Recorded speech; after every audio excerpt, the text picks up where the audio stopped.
The president has more strong words for Iran this morning on Twitter. He wrote, "Iran is playing with fire. They don't appreciate how kind President Obama was to them, not me." His message follows Iran's decision to block the U.S. wrestling team from going there for a competition this month.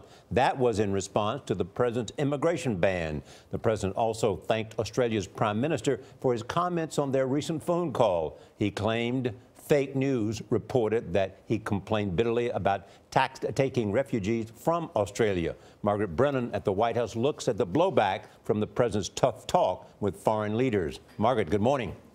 Well, good morning. President Trump certainly pledged to upend the system, and he's stunned some of America's closest partners. But after this chaotic week, some in his administration are signaling they may begin moderating at least some of his foreign policy. The world is in trouble, but we're going to straighten it out, okay? At the National Prayer Breakfast Thursday, President Trump repeatedly defended his combative phone call with Australia's Prime Minister. When you hear about the tough phone calls I'm having, don't worry about it. Just don't worry about it. Mr. Trump's public questioning of a U.S. commitment to take in 1,200 refugees, which he referred to as illegal immigrants, alienated one of America's closest partners.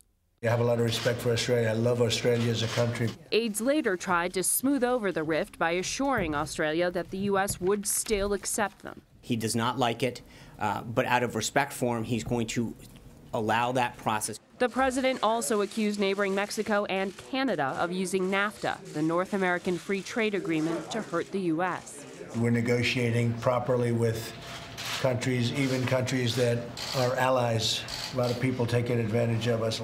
That rhetoric is a radical break from traditional diplomacy.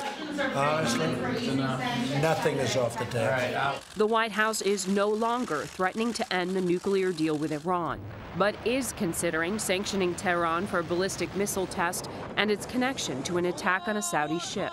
After Mr. Trump met behind closed doors with Jordan's King Abdullah, the White House suggested Israel curb its settlement building in East Jerusalem and the West Bank, saying it, quote, may not be helpful in achieving peace. I must condemn the aggressive actions of Russia. And in another significant shift, the Trump administration dispatched UN Ambassador Nikki Haley to demand that Russia withdraw from Ukraine. We do want to better our relations with Russia. However, the dire situation in eastern Ukraine is one that demands clear and strong condemnation of Russian actions. Ambassador Haley said the U.S. won't lift sanctions off Russia until it ends and pulls its troops out of Ukraine. Now, that's the strongest statement against Moscow, what we've heard from this administration. And Alex, it's the same position as the Obama administration. Thanks, Margaret.